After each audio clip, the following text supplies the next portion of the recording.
Hello दोस्तों, मैं राघव ठाकुर आशा करता हूं कि आप स्वस्थ होंगे, मस्त होंगे। तो सबसे पहले हम बात करेंगे 30 अप्रैल 2026 के कल के अपने ट्विटर कैंपेन की। तो दोस्तों, कल का ट्विटर कैंपेन जो उसका उद्देश्य था, जो उसका लक्ष्य था कि सरकार, प्रशासन, शासन, भर्ती बोर्ड और माननीय सीएम साहब के कानों में लगातार अपनी जो डिमांड है उनको पहुंचाते रहना।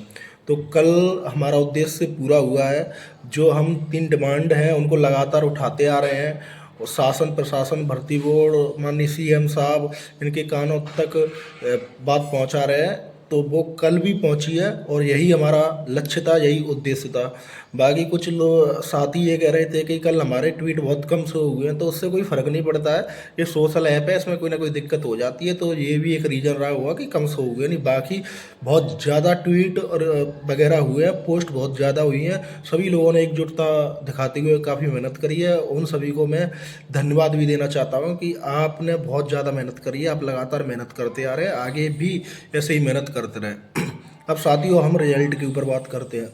साथियों, सारे यूट्यूबर्स, सारे व्हाट्सअप चैनल, सारे टेलीग्राम चैनल, शायद एक आध कोई होगा, एक आध जिसने मतलब ये प्रेडिक्शन नहीं करी होगी कि 23 और 24 अप्रैल को रिजल्ट नहीं आ रहा है। नहीं, बाकी 99% ने ही मतलब ये प्रेडिक्शन कर दी थी कि 23 और 24 अप्रैल को रिजल्ट आ जाएगा। किसी किसी ने तो यहाँ तक बोल दिया था कि हमारे भर्ती बोर्ड में एजेंट बैठे हुए हैं, तो वहाँ से हमें लिंक और सोर्स के जरिए जानकारी मिली है कि 23 और 24 अप्रैल को 100% रिजल्ट आ जाएगा। किसी ने तो घंटों का भी दावा कर दिया था, जब उन्होंने 19 अप्रैल को, 18 अप्रैल को, 17 अप्रैल को, 21 अप्रैल को वीडियो बनाई थी और यहाँ तक दावा कर दिया था कि 23 और 24 अप्रैल को इतने बजे तक रिजल्ट आ जाएगा।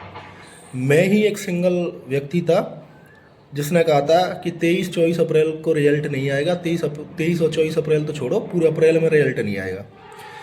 आज 1 मई हो गई है, 30 अप्रैल निकल चुकी है, लेकिन रिजल्ट नहीं आया। इस बीच दोस्तों, हमने ट्विटर कैंपेन भी करे थे। 17 अप्रैल के बाद मैंने 24 अप्रैल की डेट रखी थी। वो 24 अप्रैल की डेट रखने का कुछ ना कुछ कारण था। मेरे दिमाग में कुछ था, कुछ मेरे पास सोर्स थे, कुछ मेरे पास जानकारी थी, इसलिए मैंने 24 अप्रैल को रखा था। बहुत से साथियों ने मेरे को सलाह दी कि आप 24 अप्रैल को क्यों रख रहे हो, 24 अप्रैल को तो रिजल्ट आ जाएगा, 23 अप्रैल को ही आ जाएगा, तो ट्विटर कैंपेन का फिर क्या फ़ायदा हुआ, आप इसको 20 को रखो, 21 को रखो। मैं शांत रहा, मैंने उनको जवाब नहीं दिया। और समझने वाले समझ गए होंगे कि मैंने 24 अप्रैल को ही क्यों चुना था। भर्ती बोर्ड क्या मूव करने वाला है, क्या चाल चलने वाला है, ये थोड़ा बहुत ज्ञान मेरे को है, तो उसका तोड़ निकालने के लिए ही मैंने 24 अप्रैल को ट्विटर कैंप पर रखा था। जब 23 और 24 अप्रैल की सभी टीचरों की प्रोडक्शन फेल हो गई तो उन्होंने बहाने लगाए, सारे यूट्यूबरों ने बहाने लगाए। अरे वो होमगार्ड की परीक्षा होनी थी 3 दिन, उसकी वजह से भर्ती बोर्ड बिजी था, उसको रिजल्ट अपलोड करने के लिए टाइम नहीं था। बाकी रिजल्ट तो बना रखा है। कुछ ने कांस्टेबल की पासिंग आउट परेड का बहाना लगाया, किसी ने 936 परिचालकों की नियुक्ति का बहाना लगाया। पर ये सारी तीनों चीज़ें हो गई, फिर सब एक भेड़चाल चलते हुए कि 28 अप्रैल को रिजल्ट आ जाएगा। उस दिन भी मैंने कहा था कि 28 अप्रैल को रिजल्ट नहीं आएगा। फिर सबने प्रेडिक्शन कर दिया कि 29 अप्रैल को आ जाएगा। मैंने फिर कहा नहीं आएगा भाई। फिर सबने प्रेडिक्शन कर दिया 30 अप्रैल को आएगा। मैंने कहा नहीं आना, पूरे अप्रैल में नहीं आएगा यार। मैंने एक हफ्ते पहले एक वीडियो ही बनाया था, जो अभी मेरे यूट्यूब चैनल पे अभी भी पड़ा हुआ है, जाके सुन लेना। फिर मैंने 30 अप्रैल को ट्विटर कैंपेन एक बार से फिर रखा था और मुझे कुछ साथियों ने फिर सलाह दी कि आप 30 अप्रैल की डेट क्यों रख रहे हो, रिजल्ट तो अब होमगार्ड की परीक्षा भी हो चुकी है, पासिंग आउट परेड भी हो चुकी है, तो रिजल्ट तो 28 को ही आ जाएगा, 29 को ही आ जाएगा। ठीक है, मैंने कहा नहीं आएगा भाई। मैंने 30 अप्रैल कुछ सोच समझकर, कुछ मेरे को इनपुट होंगे, कुछ सोर्स होंगे, कुछ मेरे को जानकारी हुई होगी, तभी मैंने 30 अप्रैल रखा है। मुझे एक बार फिर भर्ती बोर्ड का मुंह तोड़ना था। ठीक है, फिर इसके बाद आज 1 मई हो गई है। ठीक है, फिर कुछ ने तो आज का भी प्रोडक्शन कर दिया। मतलब बेशर्मी की हद होती है। लगातार प्रेडिक्शन फेल होती जा रही है, डे बाई डे उनकी प्रेडिक्शन बढ़ती जा रही है। अरे भाई, ऐसे ही आप डे बाई डे करते रहोगे, आज रिजल्ट आ जाएगा, कल रिजल्ट आ जाएगा, तो एक दिन रिजल्ट तो आना ही है। एक दिन आप सही होंगे, पर उससे पहले आप 99 बार गलत हो चुके होंगे। ठीक है, आप 10 बार प्रोडक्शन करोगे तो 9 बार आपकी प्रोडक्शन फेल हो चुकी होगी। तो कुछ शर्म हो, बिना किसी जानकारी के, बिना किसी सोर्स के आप भ्रमित ना किया करें लोगों को। जो हमारा ट्विटर सॉरी जो हमारी मुहिम चल रही है, जो डिमांड चल रही है, वो कहीं ना कहीं डैमेज होती है, डाइवर्ट होती है। तो मैं सभी से अनुरोध करना चाहता हूँ, जितने भी अध्यापक हैं, जितने भी बड़े यूट्यूबर्स हैं, जितने भी व्हाट्सअप चैनल हैं, जितने भी टेलीग्राम चैनल हैं, आपके चंद व्यू या आपके ये खुफिया जानकारी वाला दिमाग है ना, इसकी वजह से जो हमारी डिमांड चल रही है ये डाइवर्ट हो जाती है। बच्चे अलग अलग उसमें चले जाते हैं, फिर वो प्रोडक्शन करने लगते हैं, वो चर्चा रिजल्ट पे करने लगते हैं, 3 डिमांड को छोड़ करके। भाई तो आप सभी से मेरा अनुरोध है कि ये मुहिम मैंने ये मान लो खून पसीने से सींची है, जीरो से स्टार्ट करके इसको इतने हाई लेवल पे लाया हूँ। कितनी मैंने मेहनत करी है, मेरी शकल की हालत बता रही है वो तो, कि कितनी मैंने इसके लिए मेहनत करी है। सिंगल व्यक्ति से खड़ा हुआ, धीरे धीरे इसको इतना तक कर दिया। फिर इसके चक्कर में मैं जेल होकर भी आया ना। लगातार इस पर 24/7 हावर काम कर रहा हूँ, सारे निजी कार्य छोड़ रखे हैं, टाइम से ना खाना ना पीना ना नहाना, यहाँ तक कि रनिंग भी नहीं कर पा रहा हूँ मैं ढंग से अपनी। तो आप सभी से मेरा अनुरोध है कि भाई इस मुहिम को डैमेज ना करिए, डाइवर्ट ना करिए। आपको जानकारी हो ऑन तो ठीक है, विशेष जानकारी हो तभी आप साझा करिए, नहीं अन्यथा आप रिजल्ट पे बात करने के हकदार नहीं है। क्यों नहीं है? क्योंकि आप यार 4-5 बार फेल हो चुके हो, आपकी प्रेडिक्शन फेल हो चुकी है। तो शर्म हो तो प्रेडिक्शन करना बंद कर दो। मैंने पिछली वीडियो में पिछले हफ्ते जो वीडियो बनाई थी उसमें ही बता दिया था कि रिजल्ट पूरे अप्रैल में नहीं आएगा। रिजल्ट आने की संभावना है मई के फर्स्ट हफ्ते में, वो भी मई अंतिम दिनों में। अंतिम दिन का मतलब समझते हो? हफ्ते में 7 दिन होते हैं, तो अंतिम दिन होते हैं 5वां 6वां 7वां। ठीक है, तो आप समझ चुके होंगे। और ये भी बताया था मैंने पिछली वीडियो में कि मई के फर्स्ट हफ्ते में भी रिजल्ट तभी आएगा जब हमारी जो 3 डिमांड चल रही है इस पर शासन, सरकार और माननीय सीएम साहब कोई संज्ञान नहीं लेंगे, एक भी डिमांड नहीं मानेंगे, तब आपका रिजल्ट मई के फर्स्ट हफ्ते में आएगा। इनमें से तीनों डिमांड मान ली गई तो पूरे महीने में रिजल्ट नहीं आएगा। मैं बता दे रहा हूँ, मैंने पिछले हफ्ते की वीडियो में बताया था कि पूरे महीने में रिजल्ट नहीं आएगा अगर तीनों डिमांड मान ली गई। अगर इन्होंने केवल स्कोर कार्ड की डिमांड मानी तो मैंने पिछले हफ्ते की वीडियो में भी कहा था कि 15 मई के बाद ही रिजल्ट आएगा फिर, क्योंकि 10,77,000 परीक्षार्थियों के स्कोर कार्ड बनाना कोई घंटों या 2 दिन का काम नहीं है। इसके लिए हफ्ते 2 हफ्ते लगते हैं। जब स्कोर कार्ड के साथ ये रिजल्ट जारी करेंगे 10,77,000 परीक्षार्थियों का स्कोर कार्ड, ठीक है,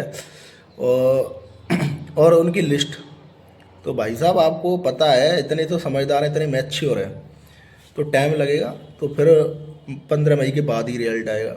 अब इन्होंने वैकेंसी इंक्रीज की भी बात मान ली, तो आप इतने भी समझदार हैं कि चीज़ें बदलती हैं, कुछ रूल एंड रेगुलेशन बदलते हैं, फिर उनके लिए कुछ फॉर्मेलिटीज होती हैं, है ना, तो उसमें भी टाइम लगता है। फिर वो रिजल्ट 4,500 की जगह 6,500 लोगों का रिजल्ट जो शॉर्ट लिस्ट करेंगे डीवी के लिए, वो सारी चीज़ें होंगी, तो उसमें भी यार हफ्ते 2 हफ्ते ख़राब होंगे। तो ये पूरे मई में रिजल्ट नहीं आएगा, मई के लास्ट में या जून के फर्स्ट में आएगा। ठीक है, और रही बात डिमांड की, तो डिमांड का अच्छा खासा प्रेशर है भाई, तभी आपका रिजल्ट कहीं ना कहीं बाधित हो रहा है, कहीं ना कहीं रुक रहा है। रिजल्ट का अच्छा खासा का असर है। ठीक है, रिजल्ट के ऊपर इसका डिमांड का इन पे कहीं ना कहीं चर्चा चल रही है, और भर्ती बोर्ड को भी पता है। और एक बार मैं फिर उसको बता देना चाहता हूँ कि आप रिजल्ट के साथ स्कोर कार्ड नहीं देते हो, उससे पहले इतना आपके ऊपर दबाव बन चुका है, इतने सारे लाखों परीक्षार्थी डिमांड कर रहे हैं स्कोर कार्ड की, रैंक लिस्ट की, वेटिंग लिस्ट की, इतने जनप्रतिनिधियों जिनके आपके बिना सरकार चल जाएगी, पर जनप्रतिनिधियों के बिना सरकार नहीं चलती है। जो स्पीड पोस्ट दी है हमने सीएम साहब के लिए 2 से 2,500, ठीक है, उसका कुछ तो इफेक्ट है। तो आप बिना स्कोर कार्ड के रिजल्ट जारी करोगे, तो अभी तो इतना लोग प्रयास कर रहे हैं, इतनी कोशिश कर रहे हैं, जब एक बार आप बिना रिजल्ट के जारी कर दोगे तो फिर लोग, जब उनको सीधे सीधे मनाही हो जाएगी एक तरफ से। अभी तो चलो ठीक है, लोग 2 धड़ों में बटे हैं कि चलो इस बार इतना दबाव है तो भर्ती बोर्ड दे देगा, लेकिन आप नहीं दोगे सीधा डायरेक्टली, वो तो मना ही हो जाएगी। तो फिर लोग और ज़्यादा कोशिशें करेंगे, ज़्यादा संख्या में जनप्रतिनिधियों के पास जाएंगे, सीएम साहब के पास जाएंगे, और फिर हाई कोर्ट का भी रास्ता है। तो आप चाहते हो कि ये भर्ती फंसे ना, लटके ना, तो आप से विशेष अनुरोध है कि आप रिजल्ट के साथ ही स्कोर कार्ड दे दें, ठीक है। और दूसरी चीज़ ये है कि 2000 वैकेंसी इंक्रीज के लिए भी शासन स्तर पर मेरे को ऐसी कुछ जानकारियाँ मिली हैं कि शासन स्तर पर लगातार चर्चाएं चल रही हैं। बहुत से लोग ये कहते हैं कि हमने इतनी ट्विटर कैंपेन कर ली है, ठीक है, और दूसरी चीज़ मीडिया में सोच कर लिए, इतने स्पीड पोस्ट कर लिए, इतने जनप्रतिनिधियों के पास चले गए। तो भाई साहब, जनप्रतिनिधियों के पास चले गए, अच्छी बात है, मुझे भी बताया कि सारी कोशिशें कर ली, पर आपने रियल में कितनी कोशिशें करी? अभी कितने दिन हुए आपको कुछ मांगते हुए? ये 15 मार्च के बाद मैंने स्टार्ट इसको कर दिया। 30 अप्रैल तक तो ऐसे ही, 30 मार्च तक 15 दिन तो ऐसे ही चलता रहा। मैं अपने अकेले स्तर पे प्रयास करता रहा। फिर मैंने 30 मार्च के बाद लोगों को जोड़ा, ठीक है, 30 मार्च तक मैंने जोड़ा। फिर 2 अप्रैल से मैंने ज्ञापन कार्यक्रम स्टार्ट करवाया, स्पीड पोस्ट भी करवाए। तो 2 अप्रैल से लेके 10 अप्रैल को मैं लखनऊ पहुंच चुका था। तो 2 अप्रैल से 10 अप्रैल के बीच में मुश्किल से 5, 7, 8 ही ज्ञापन दिए जा पाए थे, और 50, 40, 100 स्पीड पोस्ट हो पाई थी। फिर मैं 10 अप्रैल को मैंने जाके कई मंत्रियों से मिला, माननीय रक्षा मंत्री राजनाथ सिंह के PRO जी से मिला, मैं उनको ज्ञापन दिया, कुछ और विधायकों को दिया। तब ये संख्या एकदम से डबल हो गई। फिर मेरे को अगले दिन गिरफ्तार कर लिया गया, गिरफ्तार करके जेल भेज दिया गया। फिर मैं जेल से छूट के आया, वहाँ से चीज़ें हाईलाइट हुई और इस मुहिम को तेज़ी मिली, जोर मिला, ठीक है, एकदम से वहाँ से हाईलाइट हो गई। फिर मैं वापस आके फिर मैं इलाहाबाद भी गया था, डबल एनर्जी से काम किया। फिर ये एक हफ्ता था ना मेरे जेल से बाहर निकलने के बाद का, उस एक हफ्ते में ज्ञापन इतने तेज़ी से बढ़े कि एक दिन में 8-8, 10-10 ज्ञापन दिए गए, ठीक है।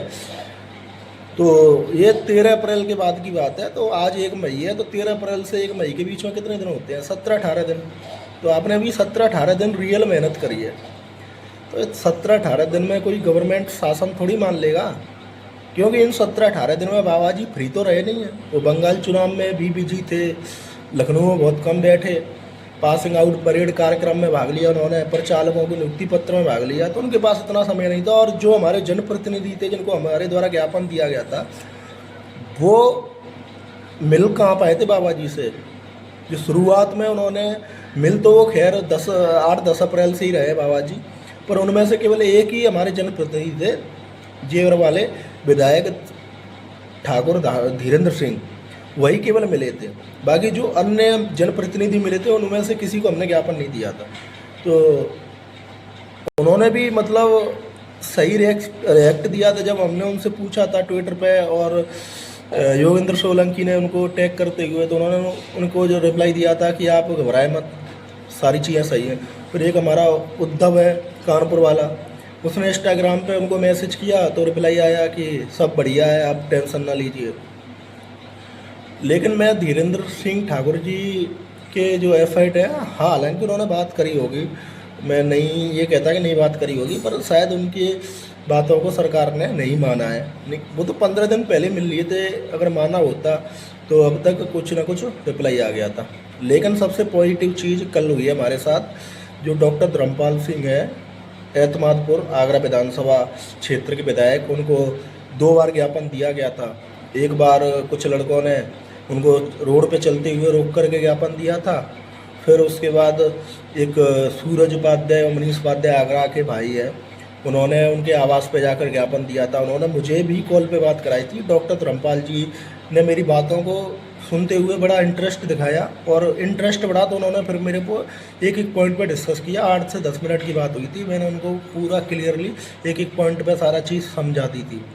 तो उन्होंने स्पेशली मेरे को आश्वस्त किया था व्हाट्सएप कॉल पे, और सूरज उपाध्याय को भी उन्होंने बोला था कि मैं स्पेशली UPSI के लिए बाबा जी से मिलने जा रहा हूँ अगले 2-3 दिनों में।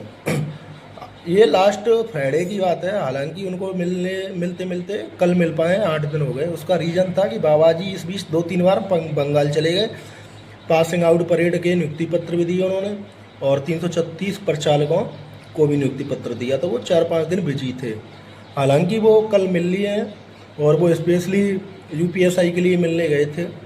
अब देखो उनसे बात होती है तो क्या बातें हुई हैं, क्या रखा है उन्होंने, तो वो बताएंगे। एक हमारे हर्षवर्धन वाजपेयी जी, उनको भी 2 बार ज्ञापन दिया जा चुका था। तो उनको जीतेंद्र देने गया था आखिरी बार 2-3 दिन पहले, जीतेंद्र प्रताप सिंह।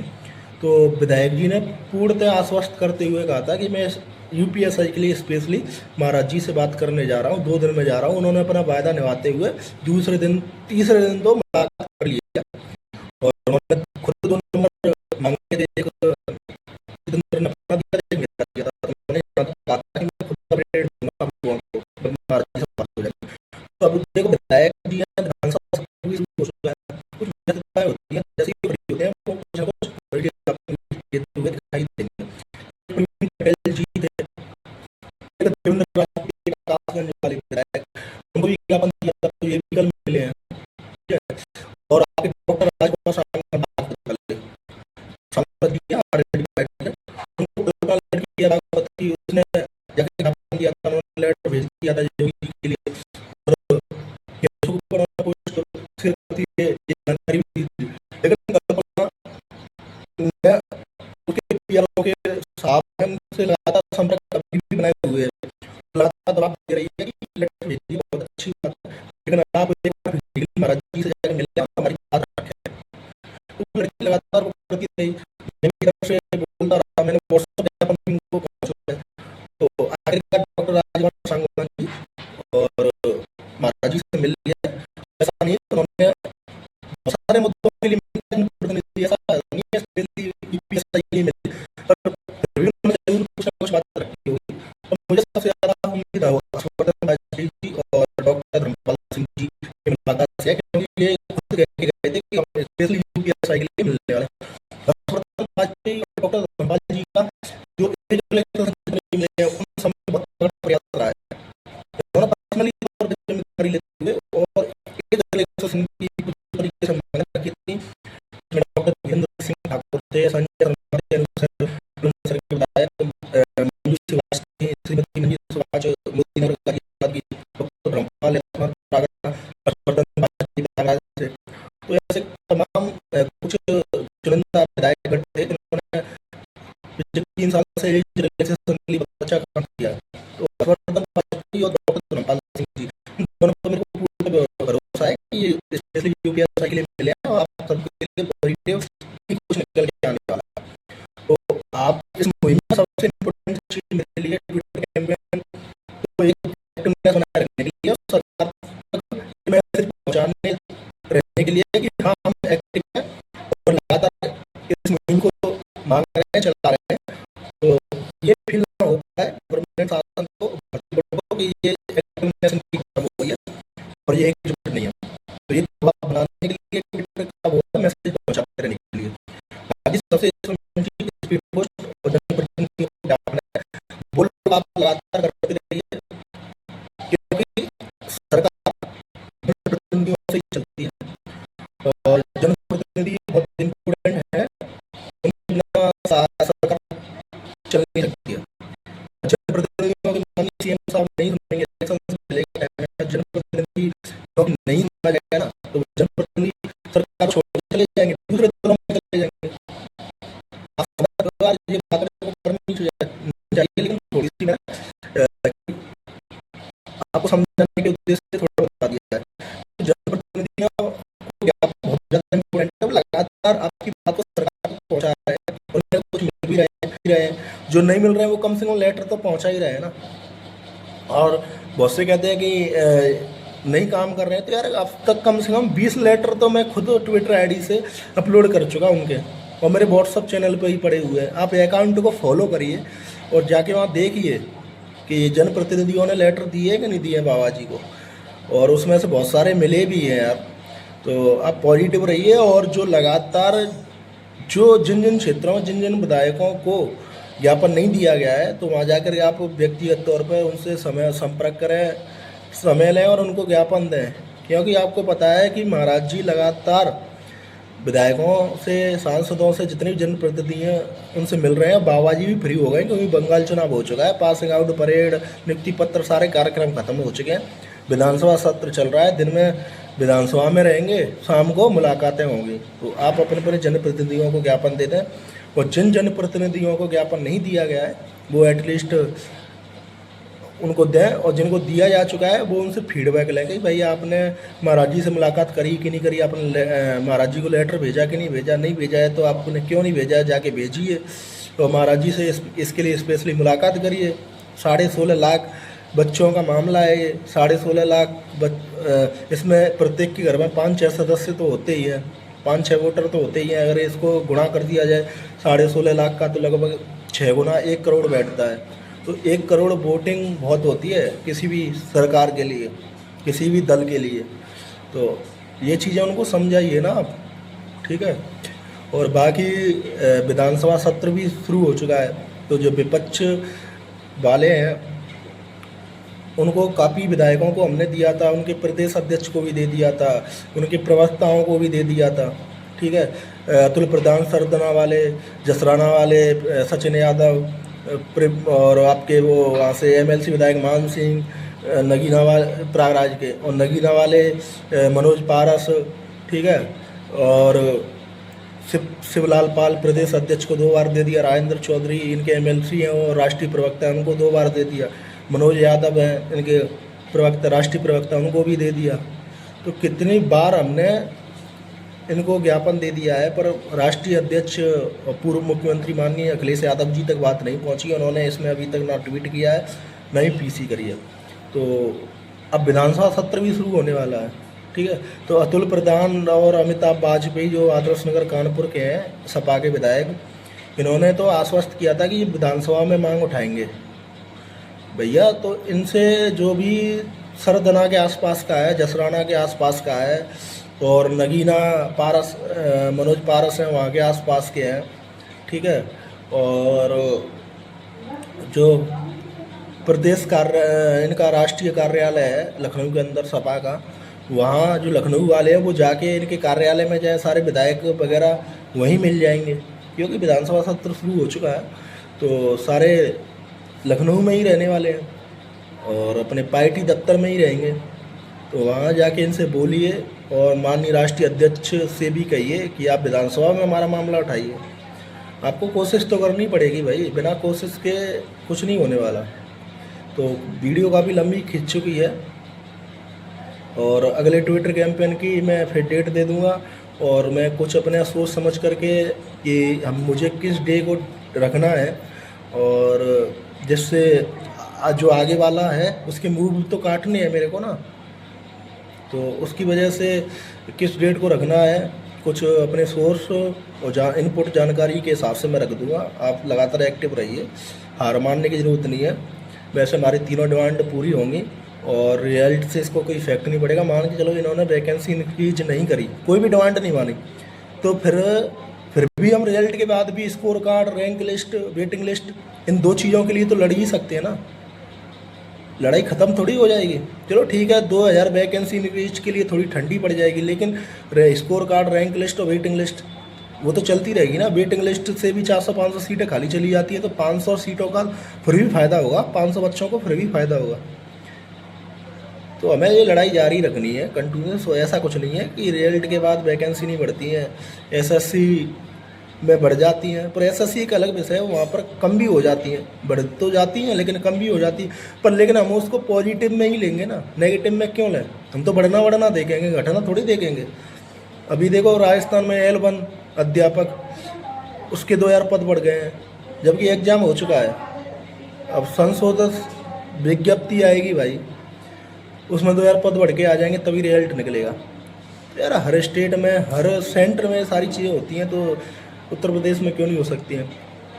अदर स्टेट में इसलिए हो जाती है कि वहाँ के बच्चे एक्टिव होते हैं, मेहनत करते हैं, एकजुटता दिखाते हैं। यूपी में थोड़ी कम बच्चे एक्टिव रहते हैं, एकजुटता कम दिखाते हैं, क्योंकि वो नेगेटिव ज़्यादा होते हैं। वो पहले ही सोच लेते हैं, पहले ही हार मान लेते हैं कि ऐसा नहीं होगा, और वो दूसरों मतलब पब्लिकली भी बोल देते हैं कि ऐसा नहीं होगा। तो बच्चे क्या है, 2 फ्रेंड में बढ़ जाते हैं, जो नेगेटिव होते हैं। तो आप पॉजिटिव रहिए, लगातार एक्टिवनेस दिखाते रहिए, जो मैं दिशा निर्देश दे रहा हूँ उनकी पालना करते रहिए, क्योंकि भाई मेरे को बहुत अच्छा खासा आइडिया है, बहुत अच्छी मेहनत कर रहा हूँ, तो कुछ ना कुछ अच्छा ही मिलेगा।